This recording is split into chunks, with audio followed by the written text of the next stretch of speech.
All right, we are going to factor polynomials today using the difference of squares formula, but we are going to use the GCF method first. Sometimes you have an expression like this red one in which you see subtraction, you see squares, it's making me feel like I want to use the difference of squares formula, but I know that 5 and 20, neither of those are perfect squares, so I can't apply the formula yet, right? And as a reminder, the formula says that if we see an expression written in this form, a squared minus b squared, the way I factor it is by writing a plus b, a minus b.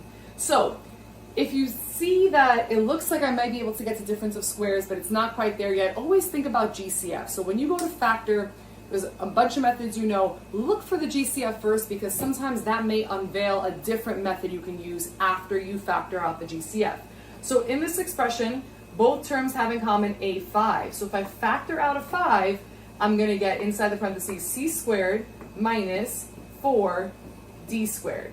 If you're confused about this, please go watch the video on factoring by GCF.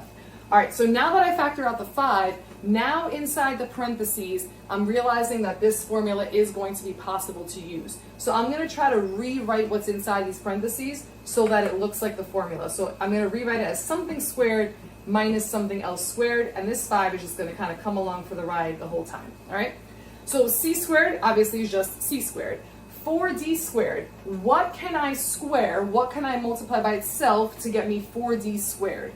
The answer is 2d, right? So if I put a 2d in parentheses, 2d times 2d would give me 4d squared. So these two expressions are the same, but the reason I'm rewriting them is so that I could see what my b is. What is being squared? So a is c, and the b is 2d, right? These are the things that I'm squaring and subtracting. So now that I have it written in the correct format, I can simply substitute into the formula. So the formula says that I'm doing a plus b, so my a was c, plus my b is 2d, multiplied by a, again c, minus my b, which again was 2d. And then I'm not going to forget that that 5 was factored out all the way in the beginning.